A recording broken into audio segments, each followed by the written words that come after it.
Orang yang punya hati yang bersih, nggak punya dendam sama orang, nggak punya pegel sama orang. Sampai pernah sekali waktu diriwayatkan, beliau itu keluar dari masjid, kemudian nggak ada angin, nggak ada hujan.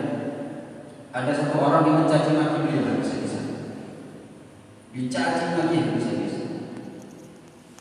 Jadi Rasul yang malam minta izin, nggak ada angin, nggak ada hujan. Kenal aja enggak, ketemu baru pertama kali, tapi dicaci maki habis-habisan. Tapi nggak dibantah, nggak disangka oleh Habib Muhammad bin Abdul Muttalib. Dia selesai, maka Habib Muhammad mengatakan, jika ucapanmu benar, maka terima kasih atas nasihat-nasihatnya. Dan jika ucapanmu salah, maka Allah lebih berhak menghukum kamu daripada saya. Wes ketiga, nyampe di rumah nangis geru-geru oleh Habib Muhammad. Istrinya tanya, kenapa suami? Tadi saya dicaci maki habis-habisan sama orang. Terus ya nggak saya balas, saya cuma ngomong kalau ucapan kamu benar berarti nasihat. Berarti itu nasihat, terima kasih. Tapi kalau ucapan kamu adalah fitnah, Allah lebih pantas untuk memberi hukuman kepada kamu daripada saya. Saya ini manusia sama seperti kamu. Allah lebih pantas. Wes tak tinggal. Terus kok nangis? Iya. Hati saya ini bersih dari pegel. Namanya orang dicaci maki, nggak ada hujan, pasti pegel, kecewa, marah. Saya hilang dendam, bukan hilang dendam, hilang pegel, kecewa, marah kok dulu sampai di rumah. Ketika saya mengatakan kalau ucapan kamu benar, itu adalah nasihat, terima kasih. Kalau ucapan kamu adalah fitnah, maka Allah yang lebih pantas untuk memberikan hukuman kepada kamu. Itu masih pegel, nggak serta-merta hilang. Nih, kok nunggu nyampe di rumah baru hilang bersih? Itu yang saya tangis. Kalau kita kan mungkin nangis gara-gara apa kata balas. Kenapa saya tidak bantah fitnahnya dia? Kenapa kok saya diam? Kalau Habib Muhammad justru menyesali kenapa kok ada jeda waktu, kok ada jarak waktu ketika beliau dicaci tidak langsung bisa maafkan secara bersih, secara total. Hati beliau masih ada marah, pegel, kecewa. Kok nunggu sampai rumah baru bersih? Wes kamu aneh, pegel, gak ada lagi kecewa, gak ada lagi marah. Itu yang beliau tangis. Nah ini kita baca kitab beliau. Namanya kitab Syifa Us-Saqim, penyembuh bagi orang yang sakit.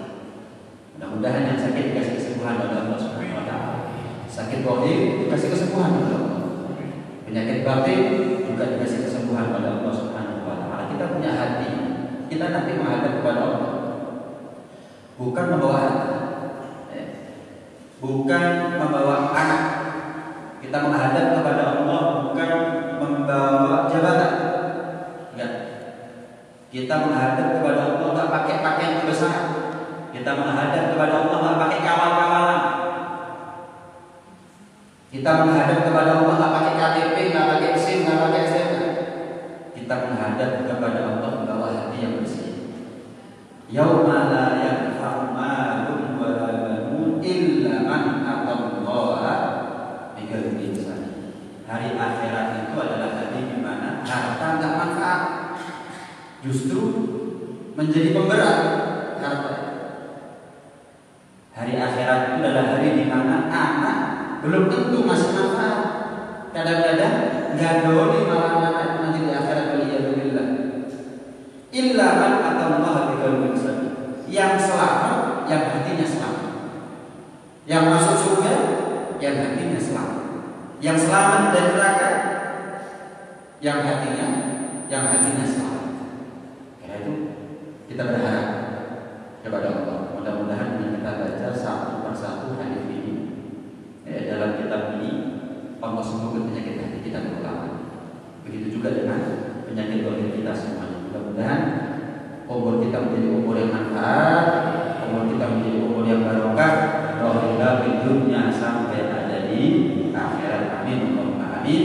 Amin ya rabbal alamin. Beliau membuka kitabnya dengan bacaan basmalah. Bismillahirrahmanirrahim. Rasulullah SAW mengajar kepada kita setiap kita memulai sesuatu bawa serta nama Allah, bawa serta keagungan dan kesucian kebesaran nama Allah. Kita masuk rumah, Bismillahi walajna wa Bismillahi kharajna wa ala Allahi rabbina tawakkalna.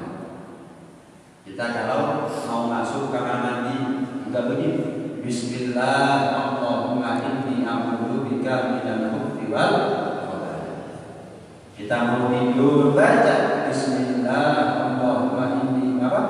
Bismika Allahumma ahya wa bismika keluar dari rumah Bismillah amanna billah tawakkalna 'ala Allah wa la haula wa la quwwata illa billah dan seterusnya. Setiap kita memulai aktivitas kita hendaknya kita bertabaruk ngawak berkah dengan keagungan nama Allah.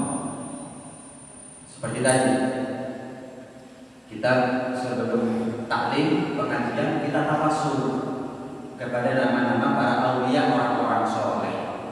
Maka sepatutnya lah kita jangan sampai kita tawasul kepada aulia walaupun mereka punya berkah, tapi kita melupakan untuk bertawasul dengan namanya Allah Subhanahu wa taala, sumbernya berkah.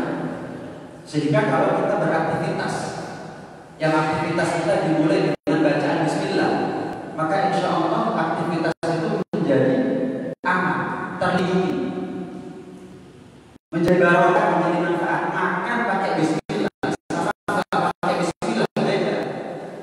Kalau tak pakai Bismillah, setan gak ikut makan. Tapi kalau kita makan pakai Bismillah, kalau nggak pakai Bismillah, setan ikut makan. Kita kalau masuk kamar mandi pakai Bismillah, setan lihat auratnya itu.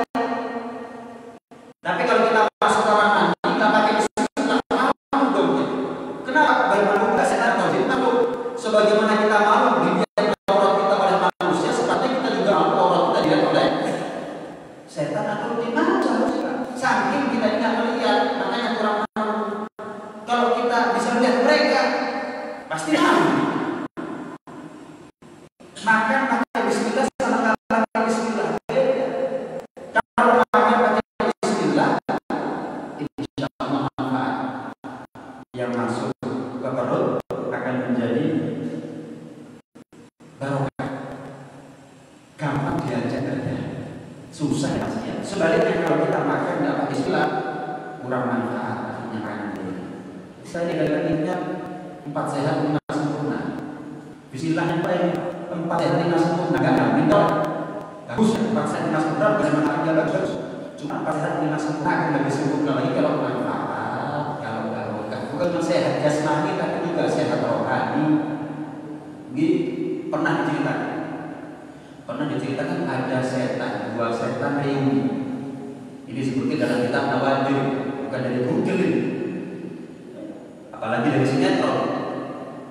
2 setan reuni papasan. Yang satu kurus, yang satu gemuk. Yang gemuk tanya kepada setan yang kurus, "Loh setan, waduh setan ini, setan namun setan riak setan. Berapa tahun yang lalu kita ketemu perasaan kamu nggak kurus seperti ini. Setelah sekian lama nggak ketemu kok tambah kurus." "Apes mas, apes. Lu kok bisa apes?" "Saya ini takdir selalu menjadi setan atau jin korin." Sering kita dengar jin korin ya, jin yang selalu barengi kita. Saya tetap barengi orang yang apa-apa nyebut namanya Allah, apa-apa dendir, makan nyebut namanya Allah. Saya nggak bisa makan. Apa yang dia makan? Masuk rumah nyebut namanya Allah, Bismillah walajna wa Bismillah kharajna wa Allahi rabbina tawakkalna. Saya nggak bisa masuk rumahnya dia.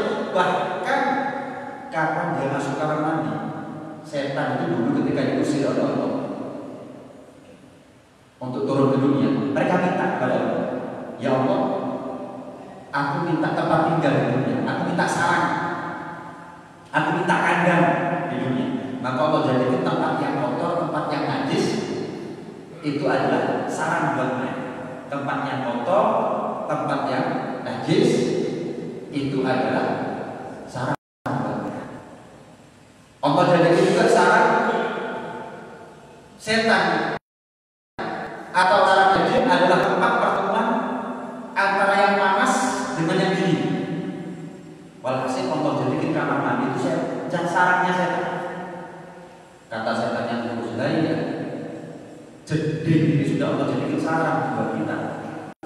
Gara-gara dia masuk kamar mandi, baca Bismillah, Allahumma inni a'udzu bika minal khubuthi wal khaba'ith. Bahkan saya masuk kandangnya saya sendiri saya nggak bisa. Kurus, lah kamu katanya kurus sekarang. Lalu tanya, kamu kok tambah gemuk? Wah, kebalikannya yang saya berkepaan bareng orang yang kapan makan dan baca Bismillah. Akhirnya apa yang dia makan saya makan. Jangan lagi jeding, jadi sarangnya saya, rumahnya saya, rumahnya dia jadi rumahnya saya. Kenapa? Ketika dia masuk rumah dia nggak baca Bismillah. Jangan lagi jeding, rumahnya dia menjadi tempat tinggalnya saya. Bahkan ketika dia kumpul sama istrinya nggak baca Bismillah, saya ikut kumpul sama istrinya sehingga sperma saya campur dengan sperma suami. Jadi kapan maaf kita berhubungan suami istri, kalau kita nggak baca Bismillah, spermanya kita laki-laki campur dengan spermanya jin, spermanya setan. Ya, nggak pakai spermanya jin atau setan, anak kita belum tentu jadi soleh-soleh. Mau apa lagi keracunan dengan spermanya jin, spermanya setan. Ya, akhirnya dia tambah gemuk saya. Ini gambarannya. Kalau kita ingin aktivitas kita manfaat barokah, awali setiap aktivitas kita dengan bacaan Bismillah, nyebut asmaul Gusti Allah Subhanahu wa Ta'ala. Dalam sebuah riwayat, barang siapa yang baca Bismillahirrahmanirrahim sebelum tidur 21 kali, maka Allah berikan keamanan terhadap rumahnya, baik dari kebakaran, pencurian, perampokan, dan mati mendadak. Jadi kalau kita ingin aman rumah kita, aman kita dari mati mendadak alias kapan kita tidur besok bangun, baca Bismillahirrahmanirrahim 21 kali. Pernah diceritakan, kita pernah tahu ada seorang perempuan solehah namanya Rabi'atul Adawiyah. Rabi'atul Adawiyah punya rumah sederhana, ya ada isinya, perkakasnya itu ada. Sekali waktu kerampokan. Ketika itu Rabi'atul Adawiyah tidur, nggak sadar kalau ada perampok masuk. Cuma satu orang perampoknya. Akhirnya bawa karung. Nemu apa dimasukin sama orang ini. Nemu apa itu dimasukin. Dimasukin dalam karung. Ketika mau keluar, jangan pintu. Perasaan orang ini, kok hilang bunyi bawang ini? Nyari keliling sambil bawa karung. Keliling, nggak nemu apa, nggak nemu pintu.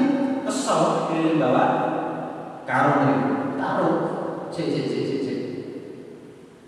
Tak tega isi, tak keliling mana, boleh lawang, taruh karungnya, nemu pintunya. Nah, wes ketemu, balik ngambil karung, balik lagi hilang.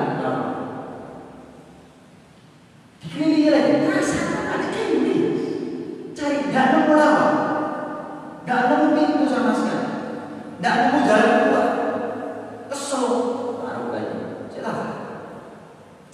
Ketemu, balik ngambil karung, balik lagi hilang pintunya.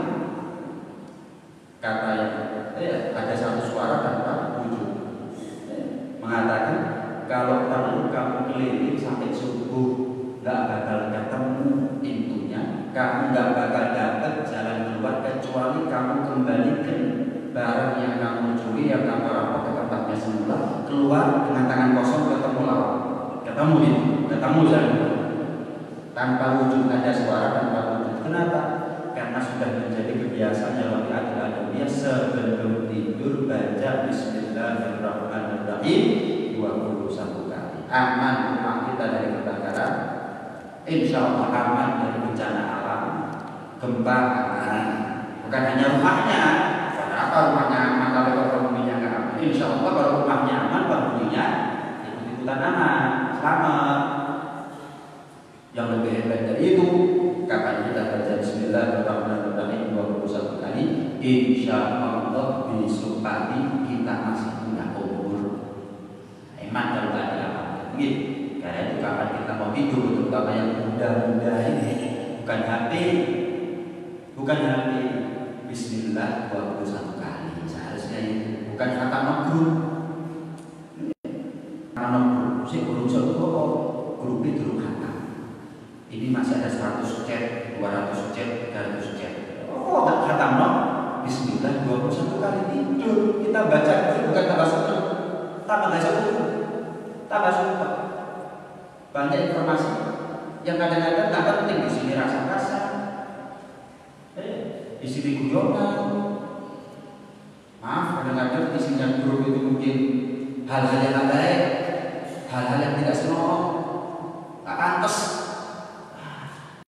Mau tidur kok, yang dilihat terakhir seperti ini. Alhamdulillah.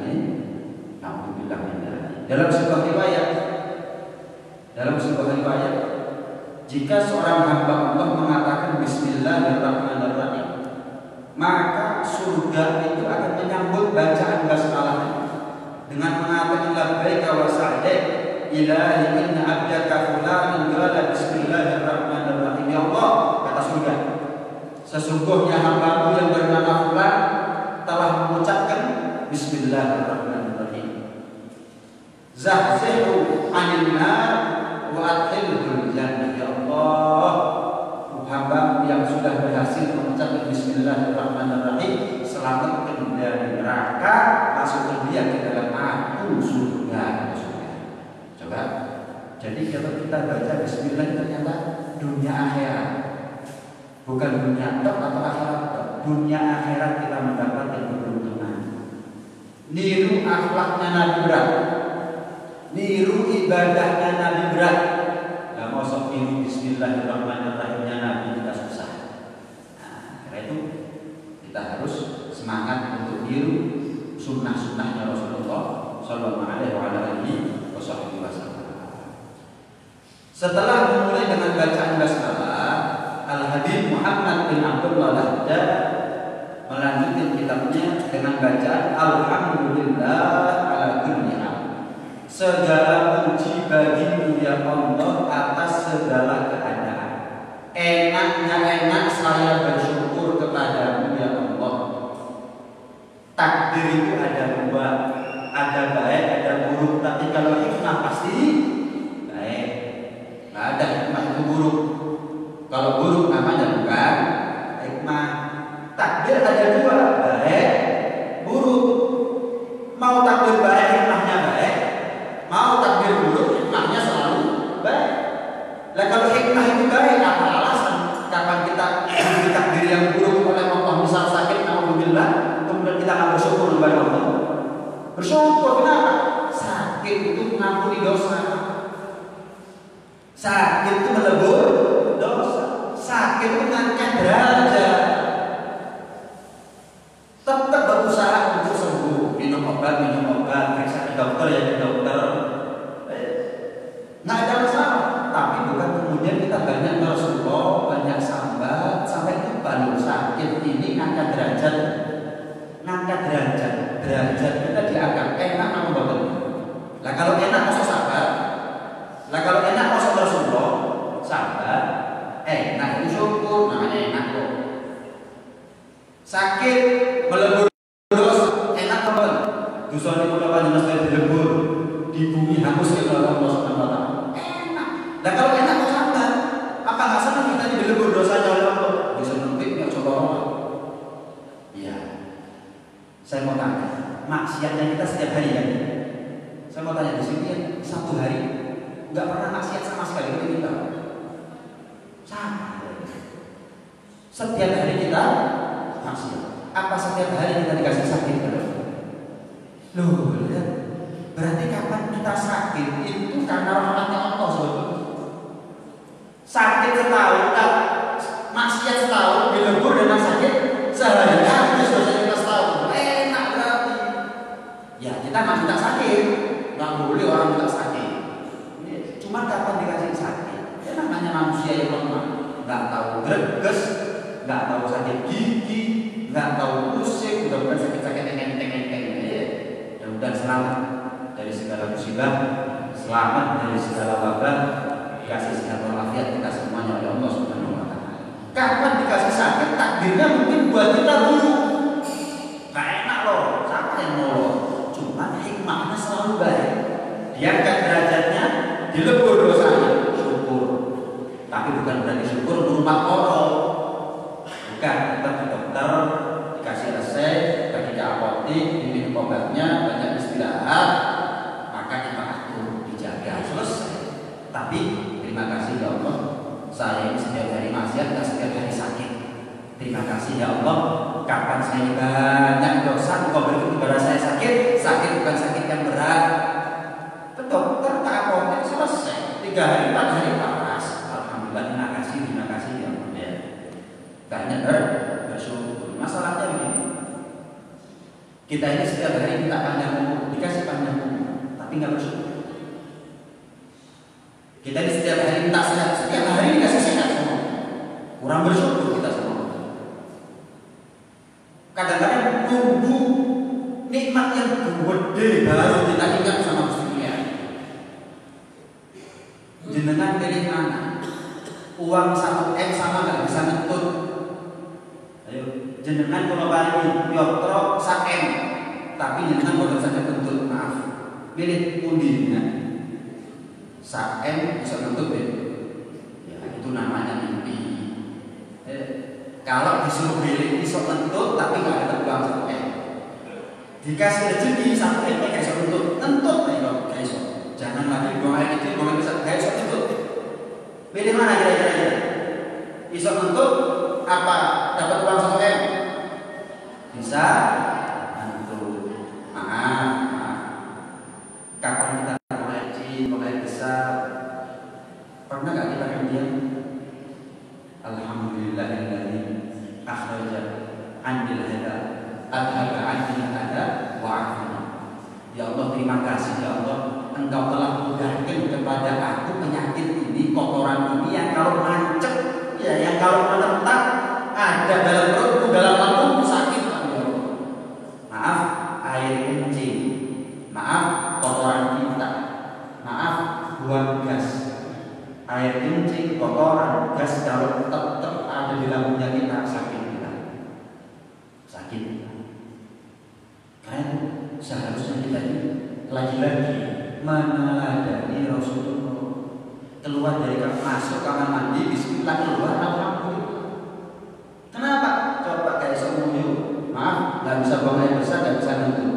Kelar urusan rumah sakit pun nggak ada BPJS ada teman, nggak bisa ngentut, nggak bisa buang air kecil, alhamdulillah kembali masalah mengapa ya, nggak bisa ngentut urusan rumah sakit Pak. Nggak bisa buang air kecil, nggak bisa buang air usaha rumah sakit jutaan. Kadang-kadang orang membuat sakit karena nggak punya biaya. Alhamdulillah kapan keluar dari kamar mandi, plong keluar dari kamar mandi, tego. Mana kita sama lu nggak apa-apa tapi keluar dari kamar mandi baca alhamdulillah. Selama bukan di dalam kamar mandi nggak ada masalah. Keluar dari kamar mandi selesai, baru baca alhamdulillah. Karena memang itu adalah bentuk nikmat dari Allah Subhanahu wa Ta'ala.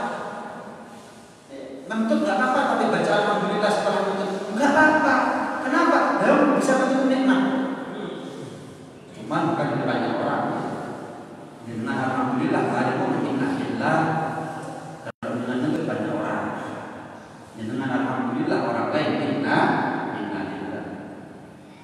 Alhamdulillah bersyukur sama Allah. Pernah diceritakan ada seorang raja.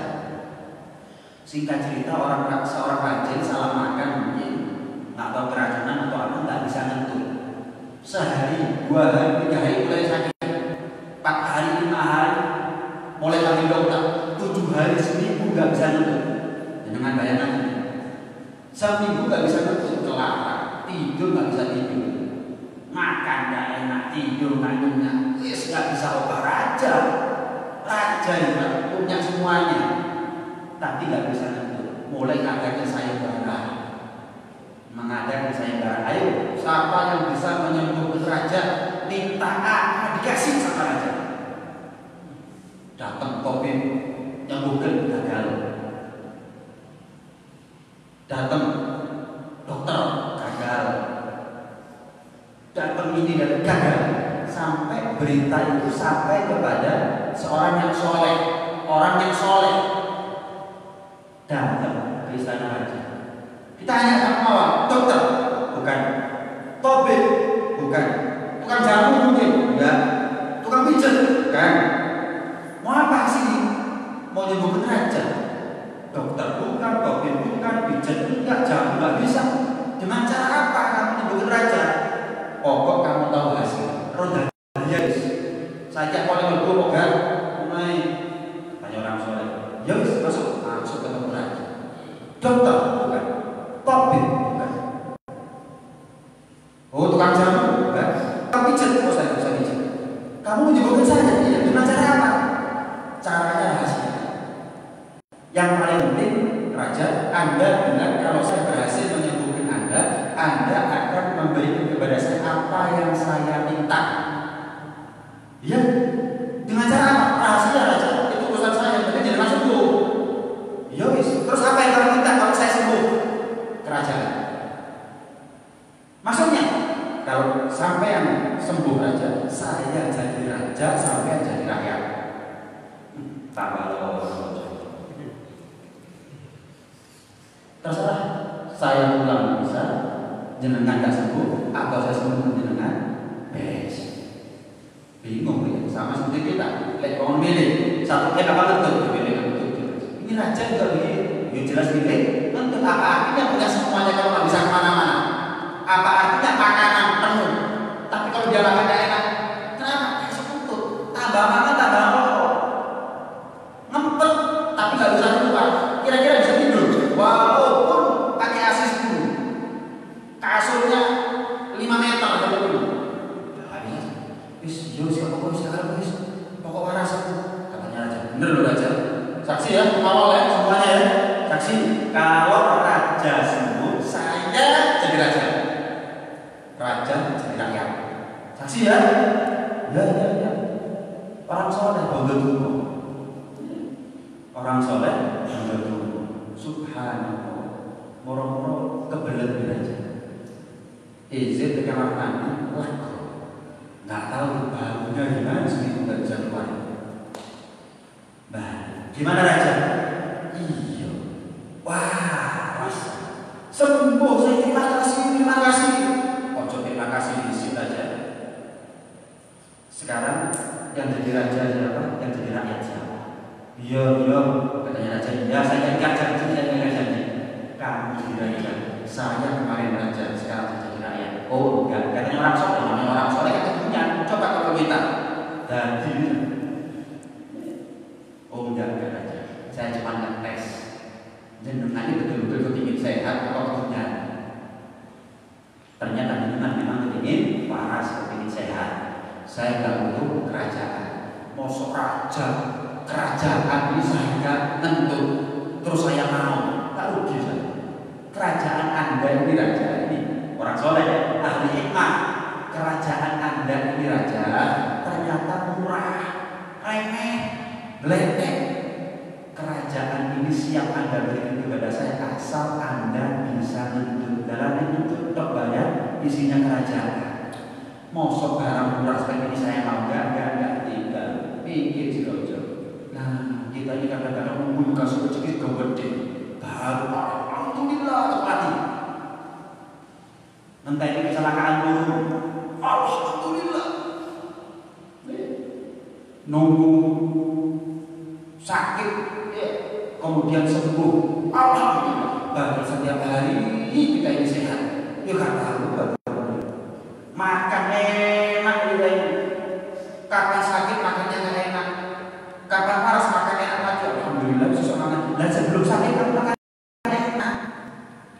Sebelum sakit makan sate guli. Kapan sakit makan bubur. Panas balik makan sate guli. Kok setelah sakit makan sate guli baru dia alhamdulillah. Dan kemarin sebelum sakit kamu juga makan sate guli kok gak ada alhamdulillah. Kok nunggu dikasih tegang dulu gitu. Nunggu kelaran, kepepet, dilepas sama Allah dari hal-hal yang gak enak baru ingat sama Allah. Kan wali. Gimana caranya kita ini banyak syukur sehingga gak banyak tegang. Jangan kita ini tegang bisa baru syukur.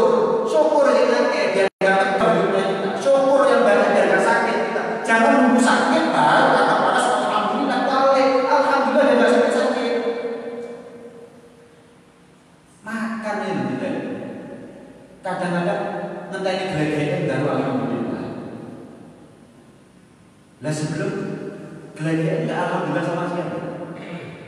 Saya mau tanya, ucap alhamdulillah itu berat.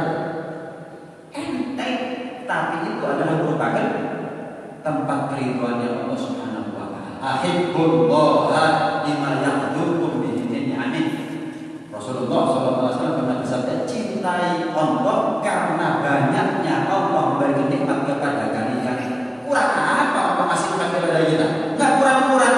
Kok kurang bersyukur kita kepada Allah? Kadang-kadang kita minta hal yang mahal, sesuatu yang mahal, belum diijabah sama Allah. Kurang bersyukur. Padahal setiap hari kita dikasih sehat, dikasih banyak umur, dikasih rezeki, anak istri selamat. Misal saya minta, ya Allah saya minta rumah yang mewah. Sampai detik ini belum dikasih sama Allah, belum diijabah sama Allah. Jangan sampai saya ini lupa bersyukur. Kenapa? Memang saya belum dikasih rumah mewah, tapi saya dikasih anak, dikasih istri, selamat dua-duanya sehat. Saya masih punya tempat tinggal, saya masih punya pekerjaan, saya masih panjang umur, saya masih sehat walafiat. Kurang apa saya? Kok nunggu? Gara-gara kok kita nggak dijaga, kita lupa sama Allah Subhanahu wa taala. Jangan. Karena itu kita wajib untuk banyak bersyukur kepada Allah Subhanahu wa taala. Maka satu suap alhamdulillah. Suapan kedua alhamdulillah. Suapan ketiga alhamdulillah. Bukan sampai nunggu selesai baru alhamdulillah. Sunnahnya bukan itu. Sunnahnya itu satu suap alhamdulillah. Suapan kedua alhamdulillah. Suapan ketiga alhamdulillah. Itu mancing ridhonya Allah, mancing cintanya Allah. Enteng ya ternyata cari ridhonya Allah. Enteng, cuma kita malas ya. Perkara yang enteng itu jangan dienteng kok, biar kelakon. Dikasih amalan yang berat kok, dikasih amalan yang enteng terus apa amalannya? Tahajud ratusan rakaat biar masuk surga, kode. Baca bismillah, enteng deh, tapi gak kelakon. Terus apa amalannya? Apa namanya gitu? Bukan nunggu selesai. Minum juga begitu. Minum misalnya. Contoh. Alhamdulillah. Biasanya ada kopi yang mana begini? Tak heran nih dengan apa? Mana? Alhamdulillah. Gitu kan? Entek alhamdulillah. Kadang-kadang bisa entek alhamdulillah. Entek jelek.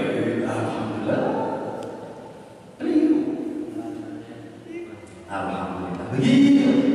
Kan setiap teguh, setiap suap nikmat dari Allah. Nikmat dari Allah. Kadang-kadang orang kapan makan yang sudah masuk mulut itu rezekinya. Mati mendadak. Kan ada orang mati karena kekenyangan kan ada. Kelempokan mati. Keseretan mati. Enak makan. Alhamdulillah. Dan selamat semuanya itu. Enak makan di mobil, tabrak jeder mati. Yang di mulut itu kuat. Bukan rezekinya dia, rezekinya Allah. Rezekinya cacing, rezekinya semut. Itu yang di mulut. Dan kita kapan makan sudah masuk perut. Mana alhamdulillahnya? Kapan minum alhamdulillah. Alhamdulillah. Biar makanan minuman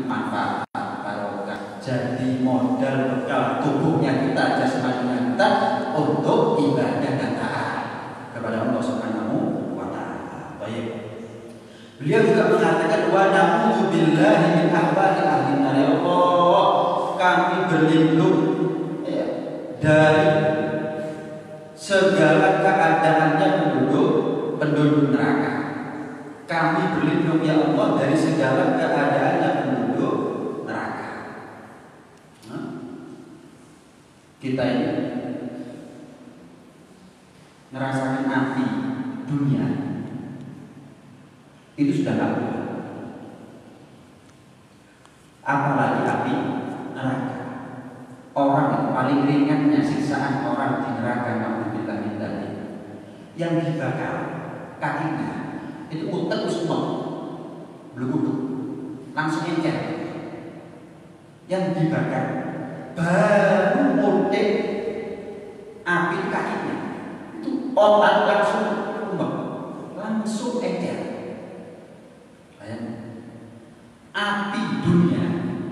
Api dunia yang manfaat bisa buat masak, bisa buat bikin api unggun dan seterusnya.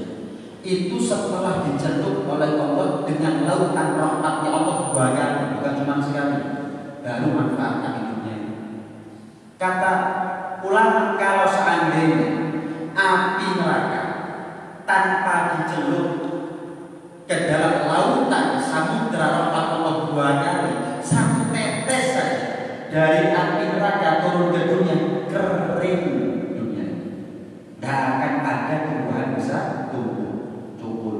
Gak akan ada sawah bisa panen. Gak akan ada manusia bisa hidup di atas bumi. Satu tetes. Kita berlindung kepada Allah daripada segala macam siksa penduduk. Orang sebelum masuk neraka siksanya macam-macam. Alhamdulillah. Dikubur sudah disiksa dulu.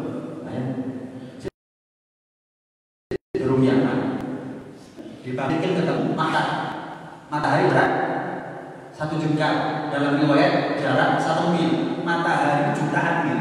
Kita kodok siang hari, panasnya kuat. Kadang-kadang kita masuk ruangan, nggak kena mantep panas matahari langsung, gobios keringetan. Apalagi jarak 1 jengkal, jarak 1 mil. Ya bukan mandi keringet, mandi darah, mandi mana. Tapi belum neraka itu, masih belum neraka. Di kuburan berapa tahun, mahsyar berapa tahun, apalagi hisab ngantri nyetok berapa tahun. Miliaran manusia mulai zaman Nabi Adam sampai akhir zaman ngantri nyetok. Bukan orang kalau ngantri hisab dikasih ruangan khusus, ada ruang AC-nya gitu, karpet yang enak, makan, minum, tidur. Enggak, ngantri hisab itu siksa. Belum masuk neraka. Udah begitu ngelewati jembatan Sirat. Dalam sebuah tafsir, jembatan Sirat ada 3 fase. Fase naik, fase datar, fase turun. Kalau sudah turun dekat dengan surga. Fase naik 1000 tahun akhirat. 1 hari bisa 1000 tahun dunia, 1000 tahun akhirat. Itu sendiri. Naik 1000 tahun, datar 1000 tahun, turunnya 1000 tahun. 3000 tahun untuk mendidih jembatan Sirat. Ada yang baru naruh kaki langsung masuk neraka. Kenapa? Sangat minim bekalnya, sangat minim. Ada yang harus jalan, ada yang harus merangkak, ada yang harus ngesok, ada yang harus bergelantungan. Sorok. Ngelihat Yosef bin Robo, alhamdulillah. Nyemplung nyetoknya dari jembatan Sirat sampai ke dasar neraka itu butuh waktu 70 tahun hitungan akhirat. 1 hari di sana 1000 tahun dunia, kalau 70 tahun akhirat berapa ribu tahun? Itu baru nyemplung nyetok, belum sisanya masalah. Belum sisanya. Ya Allah. Maka jangan khawatir utang gak lunas. Yang kita khawatir ini kita pulang kepada Allah, gak bawa bekal.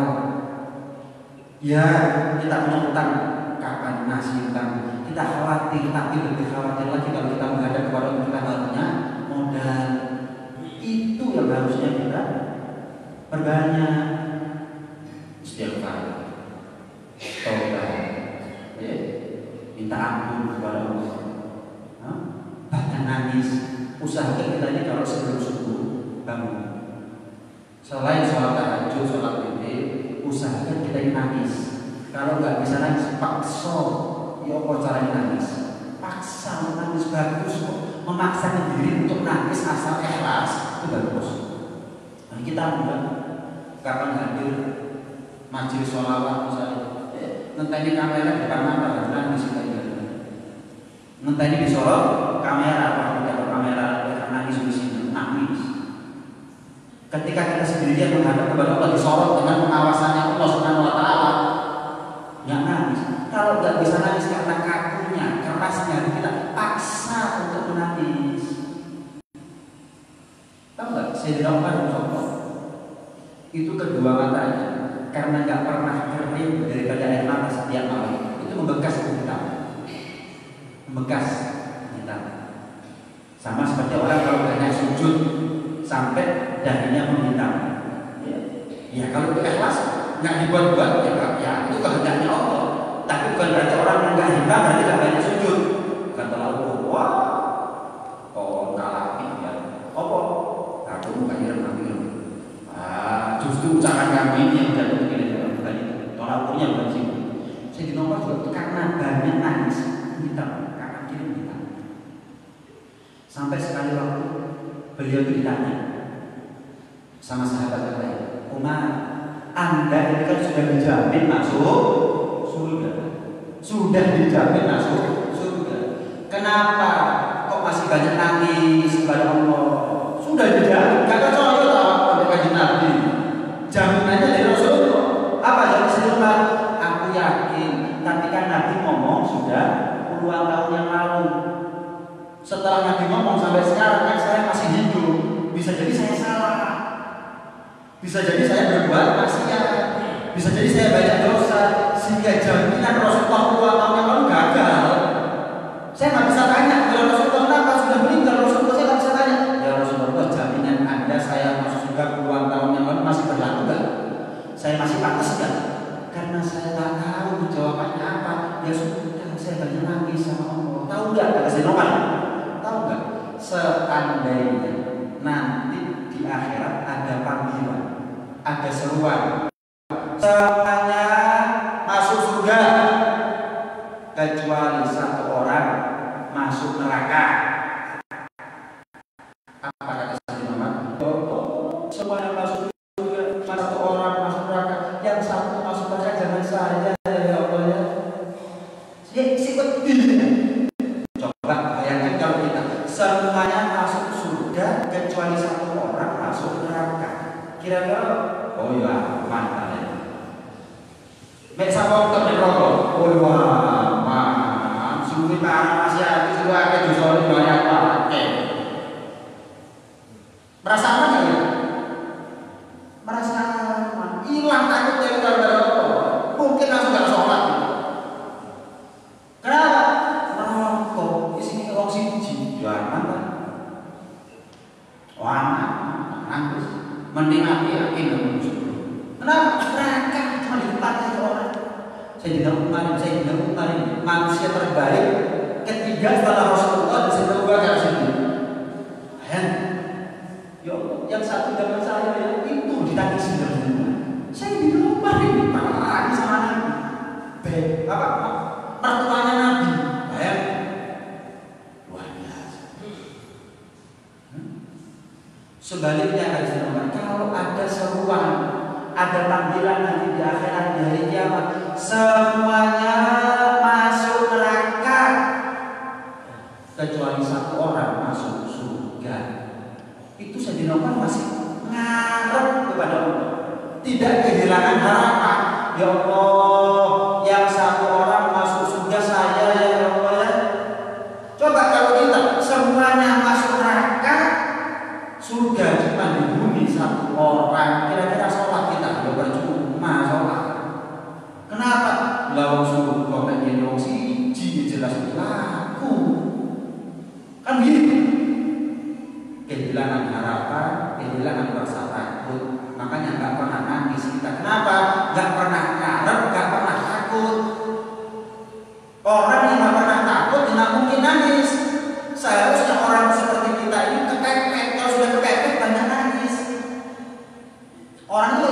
banyak nangis.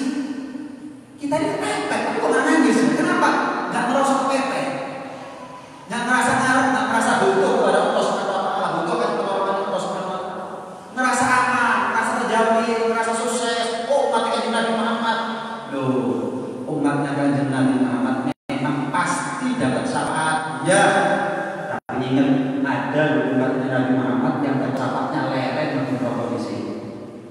Masuk neraka, baru setelah sekian lama dapat syafaatnya Nabi. Dan kita mau masuk neraka itu baru dapat syafaatnya Nabi. Sakit, baru suka Nabi. Ya nggak mau, siapa yang kuat, siapa yang tahan, siapa yang kuat, siapa yang tahan. Makanya jenengan kemana-mana bawa korek. Kapan bikin maksiat, jelas kuat, bukan kuat. Yes, soalnya maksiat. Kita enggak. Korek ya korek apa? Nggak ada. Kapan bikin maksiat, jelas. Nggak sanggup. Kecucuk rokok, langsung lembut. Kena air, perih, sakit, kena knalpot, alhamdulillah, ya Allah langsung jatuh. Betisnya kita, kakinya kita, nggak hilang bekasnya. Jelas, masih apa? Gata. Bukan mau maksiat malah nyala rokok, jelas. Mau maksiat malah dia enak-enak, mau maksiat malah dia enak-enak. Alhamdulillah.